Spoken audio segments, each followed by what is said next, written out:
Allora siamo collegati qui dal Pala Viola di Reggio Calabria, amici appassionati di futsal, in occasione di questo match che la nostra formazione femminile disputerà tra circa un'ora contro la Sardegna, match valevole per la semifinale del torneo delle regioni. Siamo qui in vista del match ad intervistare Agata De Berti, preparatrice dei portieri della formazione guidata da mister Carlos. Agata, innanzitutto grazie per essere qui in nostra compagnia, per l'appunto, prego, non c'è di che. Per quanto riguarda il percorso effettuato sin qui dalla formazione appena menzionata, ci sono soltanto dei complimenti da fare a queste ragazze. Insomma, 4 vittorie su 4, un girone stravinto, un quarto di finale ben affrontato. Un commento in generale su quanto fatto dalle ragazze sino a questo momento.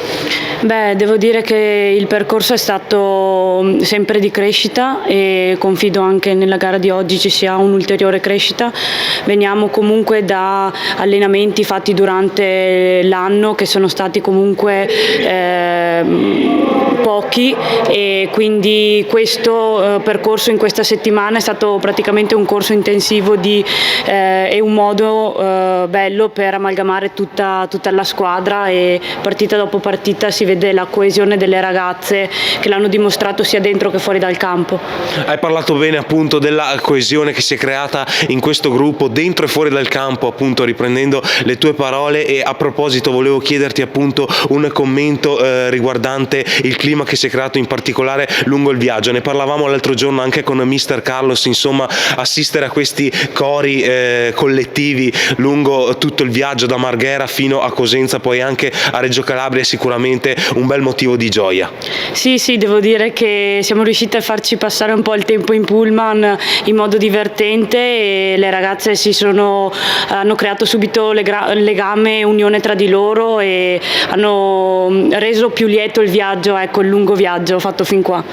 E adesso c'è ovviamente da inquadrare il match odierno, la Sardegna che arriva comunque ben lanciata a questa partita, ma le nostre ragazze non sono da meno in tal senso. Che partita assisteremo tra circa un'ora? Cosa potremmo aspettarci in campo a tuo avviso?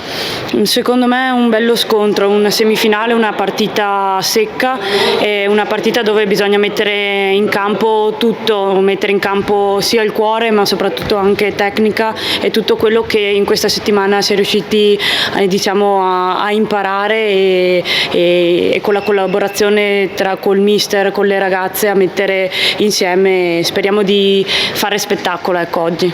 Bene, ringraziamo calorosamente Agata De Berti per essere stata in nostra compagnia, salutiamo tutti gli amici a casa. Saluto a tutti, grazie mille per seguirci e sosteneteci. E a tal proposito ricordiamo a tutti voi a casa di iscrivervi al canale di Futsal Veneto TV per rimanere sempre collegati, sintonizzati con i prossimi caricamenti. Qui dal Pala Viola è tutto, un saluto e sempre Forza Veneto!